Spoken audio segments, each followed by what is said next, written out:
Good morning from the White House. I'm Jennifer Klein, and I'm the director of the White House Gender Policy Council. Thank you all for joining us here today on International Women's Day for an historic announcement and an exciting conversation with young women leaders from around the world. I'm joined here today by the Secretary of State, Antony Blinken, the Acting Director of the Office of Management and Budget, Shalonda Young, and the Administrator of the United States Agency for International Development, Samantha Power. Before we begin, I want to take a moment to note the grave situation for women in Ukraine. Already, more than 2 million have fled Ukraine into surrounding countries, and this doesn't include those who have been internally displaced. The United States is obviously concerned about the protection of civilians in this conflict, including women and girls, some of whom are exposed to gender-based violence, LGBTQI+ individuals, as well as other vulnerable populations. This International Women's Day, we stand with the women of Ukraine fighting to defend democracy, freedom, and safety, and with the women of Russia who have dared to stand in protest.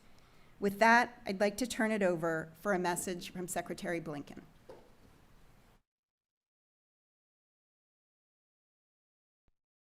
Hello, everyone, and thanks for tuning in from around the world.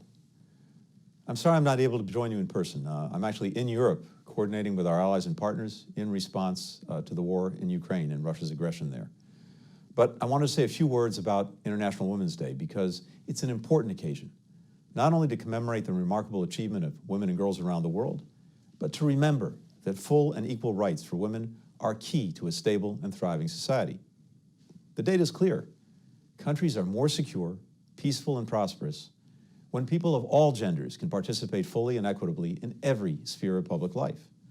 Economies are larger and stronger when women are equally represented. Peace deals are more likely to last when women are at the negotiating table. And countries with high levels of gender equality have stronger and more resilient democracies. That's why fighting for the rights and dignity of women and girls everywhere is critical to so much else that we want to achieve at home and around the world. Today, we'll celebrate the resilience of women who are driving progress around the world, some of whom we'll hear from shortly. And we remember that despite the progress we've made, we have so much more to do.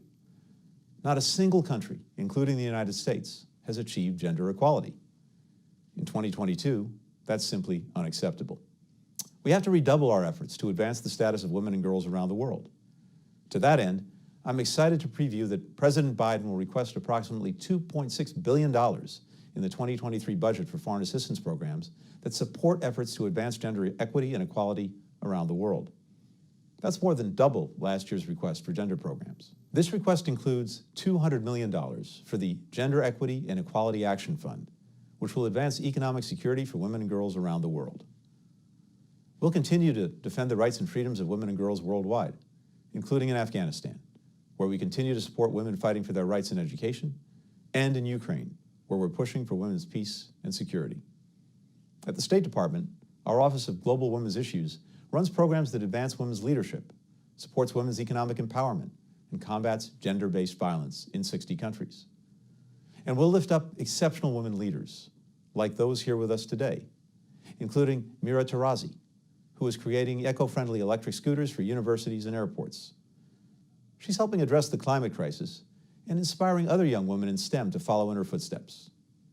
Other leaders here today are promoting democracy across borders, preventing and responding to the scourge of gender-based violence, striving to protect children from harm online, and other urgent challenges.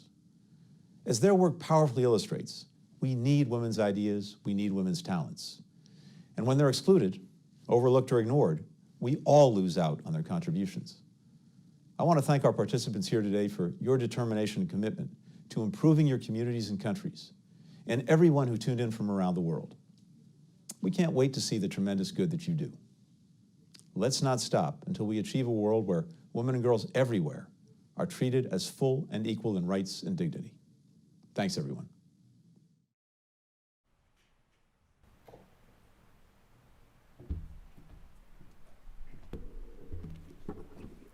Good morning. I'd like to thank Secretary Blinken for his remarks and for his commitment to women and girls around the world.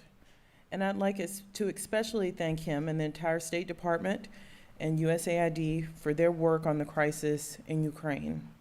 Administrative Power, Jen Klein, thank you both for your leadership. I can't imagine a better way to kick off International Women's Day at the White House than to be with these two incredible women from around the world. I had the chance to really explore and fall in love with these issues while working for my longtime boss, Nita Lowey. She was the first woman chair of the House Appropriations Committee after a very long history. So you won't be surprised to know she has the biggest portrait in the room at this point. Part of her legacy that I was proud to work with her on, it was her commitment to educate girls around the world by promoting basic education. And in fact, funding provided for basic education is now named in her honor, and I'm so proud to have worked with her on those issues. I also recently became a mother. I have a 4-month-old girl. People tell you this is a life-changing event. I did not believe them. I believe them now. To think of women and girls around the world who are in vulnerable situations, mothers and daughters, my heart goes out in a very sincere way, and especially watching the situation in Ukraine unfold. It's unimaginable, and we are here as partners to help and assist in any way possible. President Biden often says, "Don't tell me what your values are. Show me your budget, and I'll tell you what you value." Our budget for the next fiscal year is going to show a lot about how the president and the entire Biden-Harris administration values women and girls. This $2.6 billion request will more than double last year's budget request for foreign assistance programs focused on gender equality.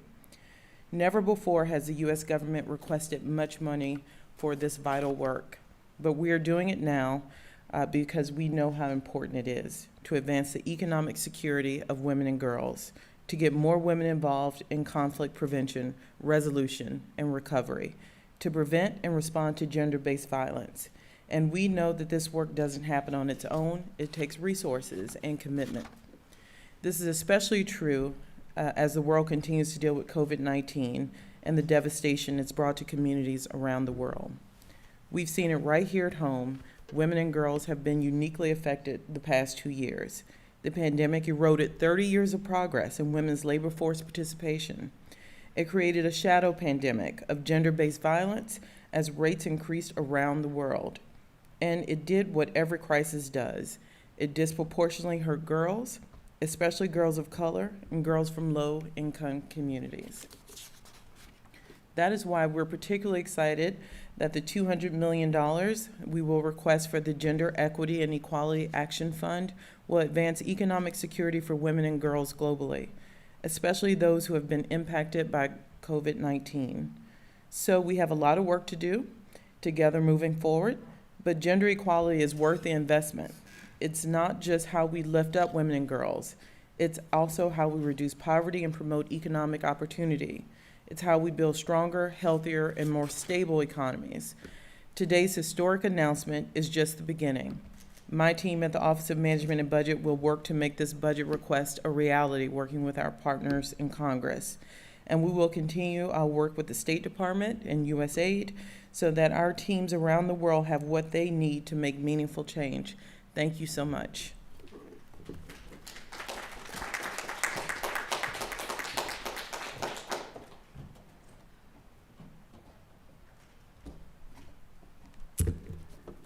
Good afternoon, everybody. Somewhere in the world. Shows you how long I've been up. Good morning here in Washington, and happy International Women's Day.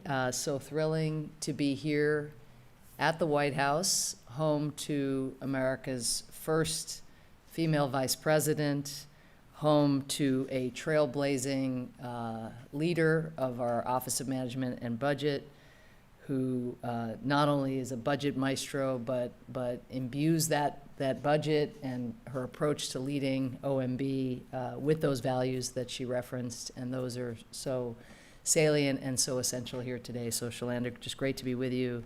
Thank you to Jen Klein and the entire White House Gender Policy Council, not only for organizing this event, but for everything you've done over this last year to spearhead initiatives of this ambition, of the ambition that we're speaking to here today. And I guess it's happy birthday. It's 1 year today, I think, since this council came into existence. And really excited to hear the fierce, trailblazing women who will be part of the panel discussion in just a bit. Last week, I traveled to the border between Poland and Ukraine, where I witnessed firsthand the toll that Russia's unprovoked, horrific invasion has had on Ukrainians. In less than 2 weeks now, to this day, this brutal invasion has forced 2 million people to flee the country. I was speaking to my Polish counterpart not that long ago, and he was describing 100 people crossing the border every minute in Poland, and that number is likely to increase. The most salient, striking aspect of seeing people as they came across the border was that it was virtually all women and girls. Women who will now be in a position of figuring out how to provide for their rump families, since the husbands, the sons, the fathers have stayed behind in order to try to repel this invasion. So this is the fastest flight of refugees in Europe since World War II, and it has summoned all of us to dig deep and to think about what more we can do to stand in solidarity with women, men, children of all ages, to stand with the people of Ukraine. The invasion has also revealed the resolve of the Ukrainian people. I think we all see that, and especially Ukraine's women.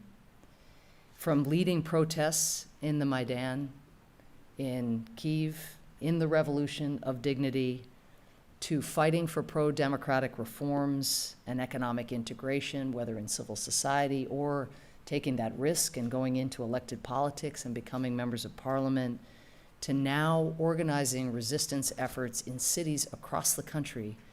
These women have spent decades fighting for a free, independent, and prosperous Ukraine. And we are incredibly fortunate today to have one of these women, Daria Onishiko, here with us today, someone who has advocated for religious freedom and gender equality in Ukraine, and is now doing everything she can to organize support for Ukrainians in Poland. I look forward to hearing from her on our panel shortly. In Ukraine and around the world, we do recognize now more than ever the importance of U.S. leadership in efforts to uplift the rights of women and girls. And with President Biden's $2.6 billion budget request for gender programming, the largest ever, we are entering a new era. This commitment, if we can secure it up on the Hill, will double our current gender investments. Imagine what that will mean. It will help us equip more girls with the education that they need to achieve their dreams, in accordance with Nita Lowey's vision so long ago. It will allow us to work with more men and boys to transform the harmful gender norms that so impede progress and to stamp out gender-based violence.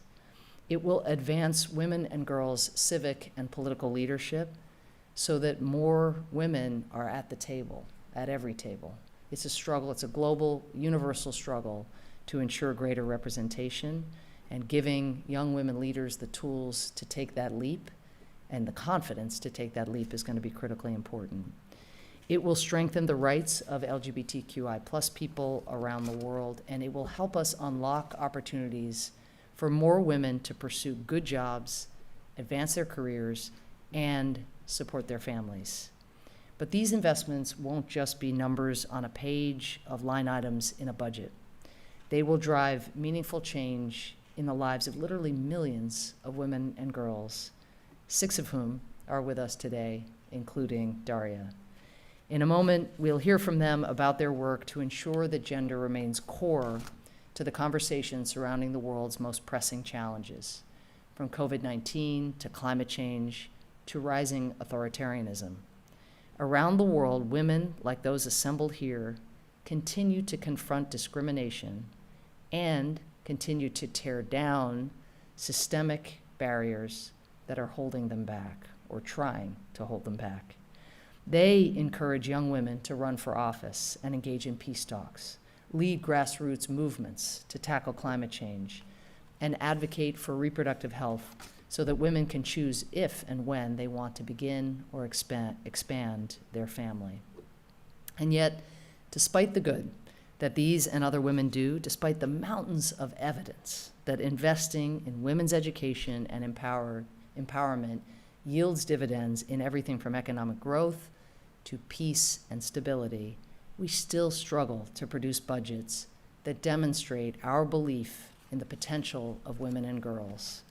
Well, today, we don't just affirm the importance of unlocking that potential. Thanks to the leadership of President Biden and Director Young, we invest in it. And by doing so, we will fill the world with even more stories of powerful young women, just like the ones we are about to hear. Thank you so much.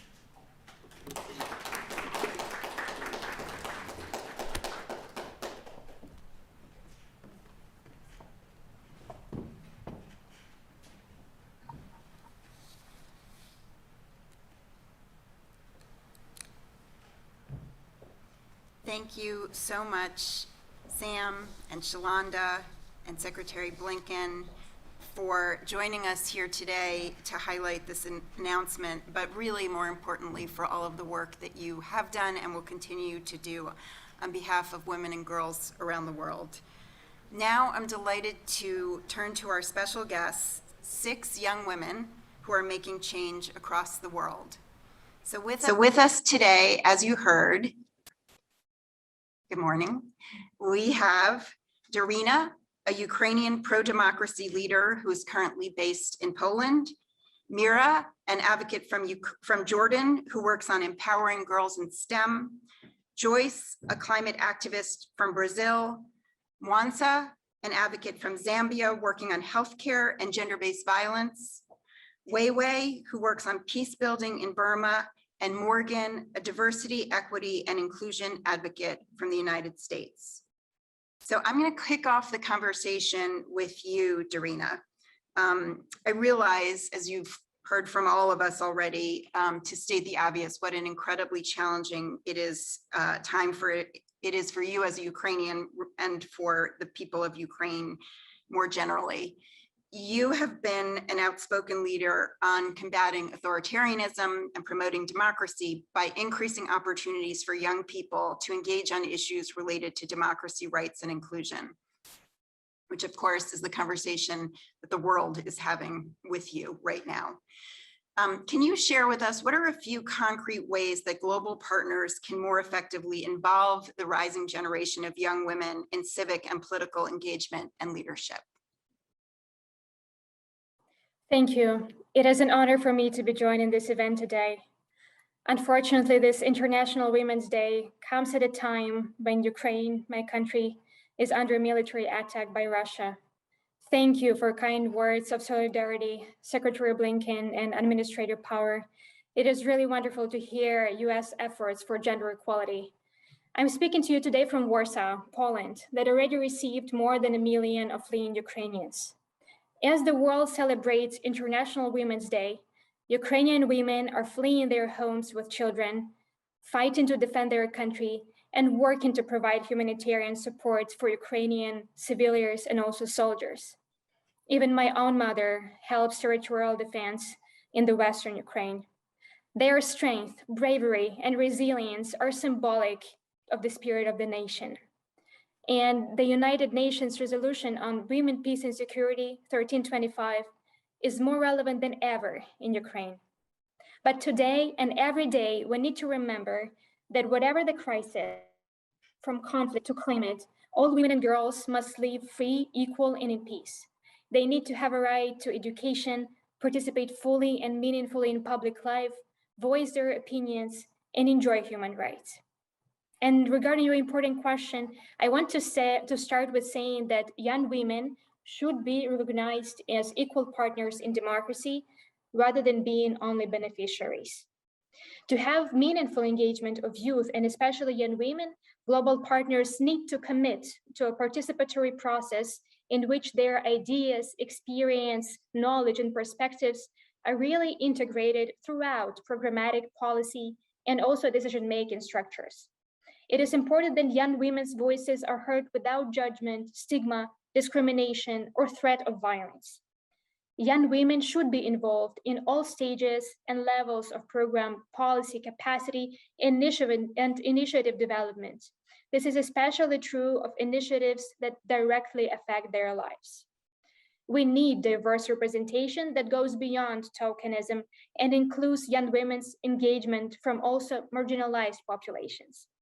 Young women should have access to accurate information, internet, and training when it's necessary in order to effectively understand the technical content, political context, and also know the stakeholders with whom they are engaging. Also, from what I saw personally in my work, donor organizations should consider more confidence building, especially for young women from smaller cities and rural areas who have interest in politics and civic life. Then we need more connections between young women politicians, activists, journalists, and senior leaders. Creating partnerships and opportunities for intergenerational dialogue and real power sharing is crucial for their successful future and also sustainable democracy as a result.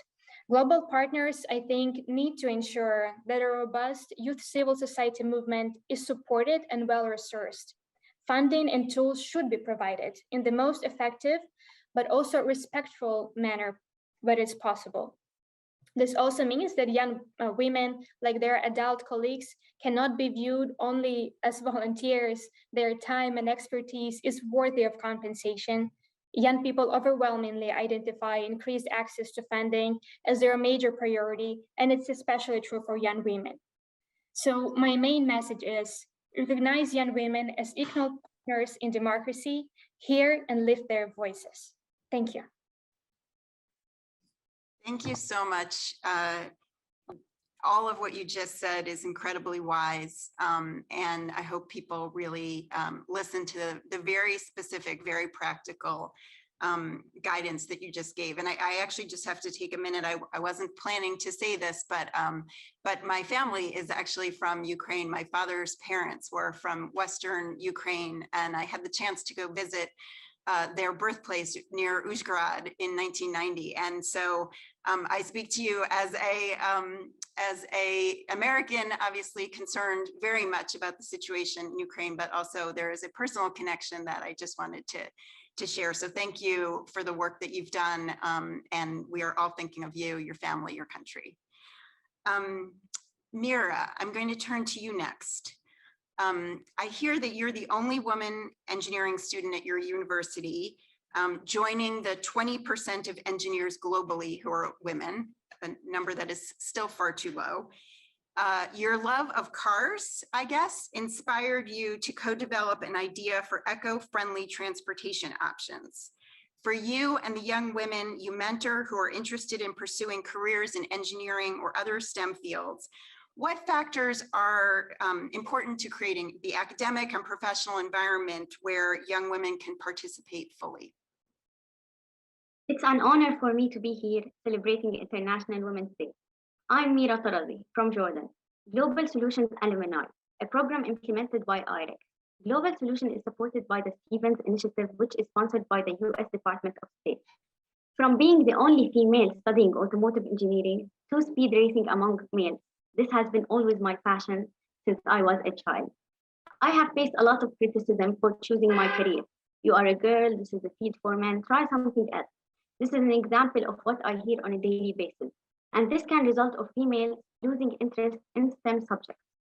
These challenges absolutely doubted me, yet my parents and family support played an essential role in overcoming these societal gender stereotypes. Confidence is also a key. Trying to work hard to prove that you have all abilities required. My advice for females trying to excel in male-dominated fields is to always strive for more through internships, connecting with experts, or taking part in programs like Global Solution, during which I have collaborated with a binational team from Jordan and US following design thinking process to create a sustainable business solution. We all need to work together towards encouraging women to pursue STEM careers. It starts with more exposure for both girls and boys at a young age to sciences, providing more knowledge. I have participated in a STEAM camp with She's Great, a program funded by the US Department of State and implemented by IREC. I had the opportunity to mentor girls and boys and encourage them to pursue STEM careers and advice on future universities. A male participant mentioned that he never thought that there would be a girl that's passionate about cars and automotive engineering. Therefore, exposure is important in breaking stereotypes, as well as providing an encouraging environment for girls. Also, academic institutions need to find ways to bridge between job market and their students. This will provide women with an opportunity to practice in real world. It is important to have women educators as role models in STEM fields. Women inspire each other. Professionally, we need to change the misconception that STEM careers are not family-oriented when compared with others. Employers and organizations worldwide must put policies in place to provide equal job opportunities and career growth guidance. At last, I would like to address all women today. Having the courage to participate is a win. Thank you so much. I'm going to turn to Joyce now. Joyce, you have merged the imperative for climate action, especially on water and energy issues, with a really creative approach to encourage everyone to do their part in addressing climate change, which, as you know better than anyone, is not a gender neutral issue. What advice do you have for global partners on how they can support women and youth-led climate movements? Hello, everybody. Can you hear me well? So, Bai Shapa, it's how we say in Guarani indigenous language. Hello to all of you. I'm very happy to be here. And yes, it's been several years working with local people, with vulnerable communities in climate adaptation, climate mitigation, in the water, energy, and food nexus. And what I have seen and learned is that climate justice is completely intertwined with social justice. We cannot separate these two parts. And whenever we think about this gender approach, we need to understand there are local realities, and the local realities, they also differ to one country and one region to other. So for me, it's really important also, and advising the partners is that it's very important to decolonize what support means, and also listening the communities, the youth, women, and as well as is very fundamental in this point that we see we have obviously the Paris Agreement, and we have all these international frameworks. We need to bring this to a local perspective, to a regional framework, but with local action. Access to finance as well is fundamental in order to promote and catalyze this climate action, as well as recognizing this traditional and indigenous knowledge as part of the solution in mitigation and adaptation, but also as part of understanding, this paradigmatic change that we need to do in order to overcome climate change, and as well like social and climate injustice. As well, we see is very fundamental to support these young women and youth in vulnerable communities that, as we see, they are suffering and they are in the front lines of the climate impacts, as we see till these days. And youth, especially youth, we are catalysts of transformation. So we need these means in order to expand our action, this capacity building, especially and as well as understanding the global perspective. As we know, what's happening is not separated, as well as in our local territories. We're also suffering a lots of violence related to climate change. And climate change will intensify these conflicts that we already have. So this is kind of my perspective and advice. It would be this finance access, understanding the local needs, decolonizing as well what support means, and capacity building for vulnerable communities and young women from around the world. Muito obrigada. Thank you. Thank you so much. All right, I'm going to turn now to Weiwei. You have worked to empower young people and women from marginalized communities in Burma through programs that build peace and mutual understanding among very diverse groups. how can the international community better protect women in or affected by armed conflict? Thank you very much. And thank you very much for your questions. Today, I am honored to be here with my fellow women, leading our global calls for change. Seeing you all here committed to making our world a better place, I am even more inspired. From Ukraine to Burma, the international community's comprehensive and timely support is essential for us women to build our movement for peace, justice, and equality. This is because our limited capacity and shrinking space for civil society cannot ensure that critical resources will be readily available and accessible. Our deep contextual knowledge with our communities, as well as our collective experience combating patriarchal norms, are indeed what distinguish us from our world stakeholders. Yet, without their sustainable aid, it is challenging to maximize what we have to achieve what we want. As a human rights activist from Burma, I myself personally have confronted these challenges for nearly a decade since my 7 years as a political prisoner. My organization, Women's Peace Network, have faced many barriers in empowering youth and women across the country, or fighting against discriminations, or in building peace among different ethnic communities, especially when involving my community, the Rohingya, the most persecuted community in the world, one of the most persecuted community in the world. These barriers were deeply systematic, and these barriers include accessibility to resources and sometimes can become a threat to our life and security. When women are at serious risk of losing their life to war crimes and other mass atrocity crimes, they cannot be left alone. This is the case with my country, where the Burmese military has used weaponized sexual violence against ethnic minorities for decades and wielded it against the entire population since they attempted coup last year. In time like this, the international community must immediately act to protect these women, including by fulfilling responsibility to protect principles and upholding the women's peace and security agenda. Countries must immediately provide effective relief and recovery, including by providing psychosocial support and livelihood support, and by enabling cross-border aid for those forcibly displaced and upholding the principles of non-refoulement.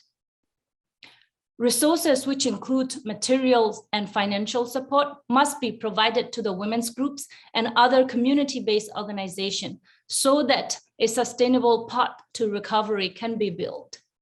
Countries such as the US, United States, must hold the perpetrators of international crimes accountable to prevent recurrence of such crimes and bring justice for the survivors. And this process must include atrocity determinations as well as tools to cut all lifeline to the perpetrators of these atrocities.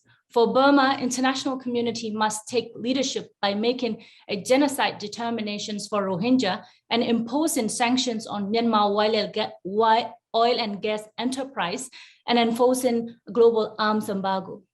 Addressing the root causes of violence and armed conflicts and recognizing such atrocities, including violence against women as they are, is the only way we can achieve gender equality, sustainable peace and security for all. Thank you very much.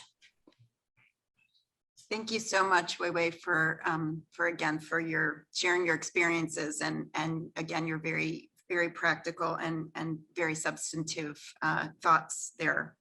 I'm going to turn to Morgan now. You've worked to highlight the stories of powerful women of color throughout history to ensure that young girls of color learn about the lives and work of role models from their own communities, and to help all of us appreciate the impact of these important women in history. So as we mark Women's History Month, as well as International Women's Day, and as Samantha said, the first anniversary of the Gender Policy Council. Tell us, what recommendations do you have for educating young people and inspiring the next generation of girls to advance greater equity and inclusion?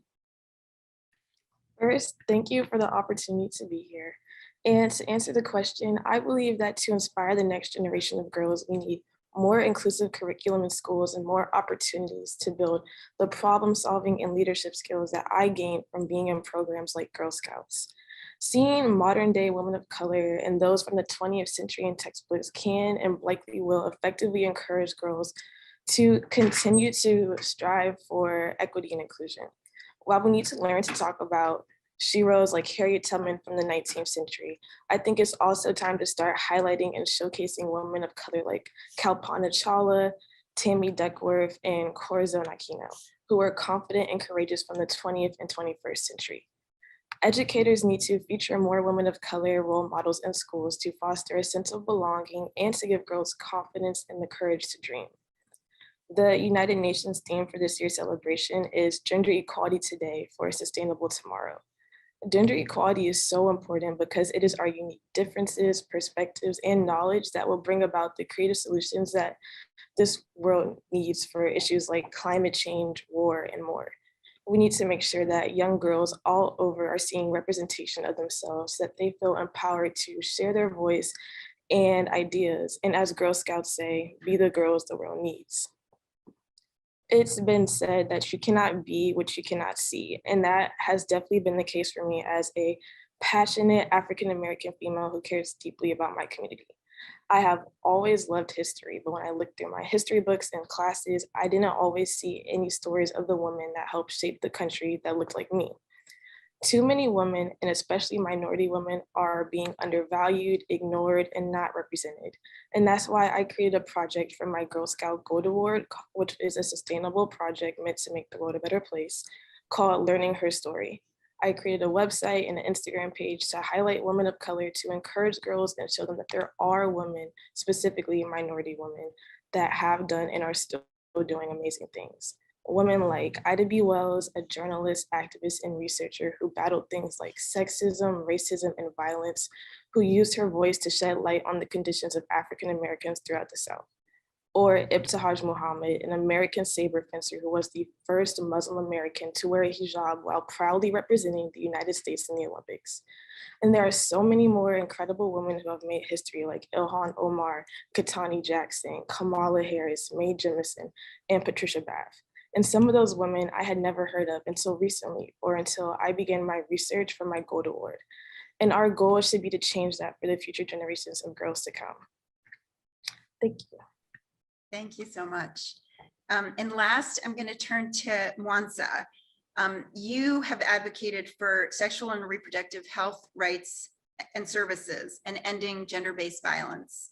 How can development efforts better address the needs of young people, especially young women in healthcare, particularly with respect to how health systems are designed and how healthcare is actually delivered?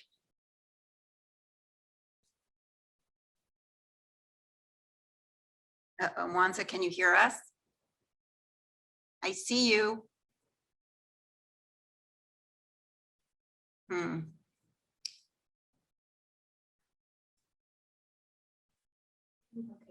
Okay, all right, I'm so sorry. Oh, wait, try one more time. We can't hear you. Hello? There you go. So glad we could hear from you. Such a privilege for me to. Oh no.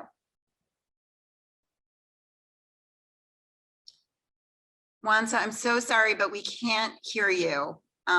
So we're going to continue this conversation another time, and we are going to make sure and even hope that you can be in person with us. I hope sitting among all these people and making an impact in their communities in the world, neglected in health systems. So gender is a key social stratifier that is affecting health systems needs, experiences, as well as outcomes. So it is important for us, gender being healthcare, rather, being something that stems, or rather that was designed, the health systems rather were designed by males in the past. So in most cases, you find that the design of the healthcare systems does not necessarily suit the women. And in our global health leaders, we have about 70% of our global health leaders who are men. So in as much as the men are representative of all these policies that are being created, the policies are not necessarily meant to suit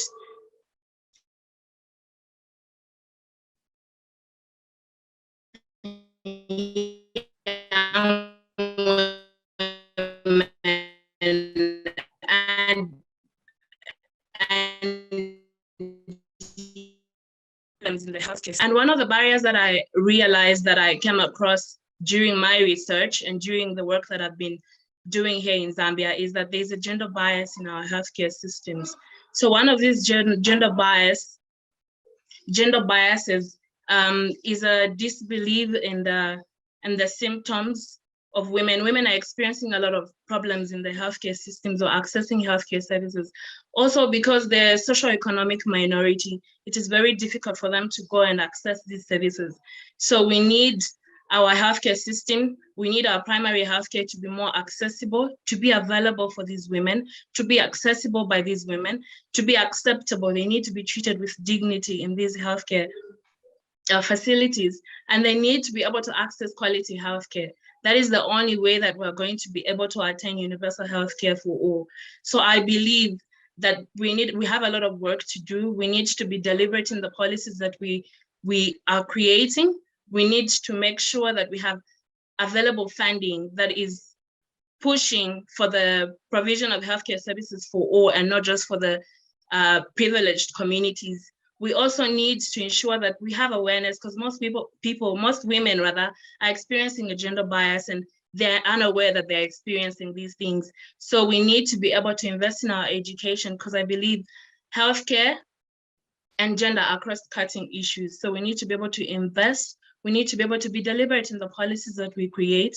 We need to be able to create facilities that are available for all people. So it's an example that I would give is if you built a hospital in a rural area and some of the people in the rural area are unable to access it, then we're literally solving nothing by doing that. So we need to be deliberate in the policies that we are making, and we need to ensure that the funding is directed into the resources are directed into proper resources, so that everybody is able to access these services, and that women and girls are represented in all areas of the community. Thank you.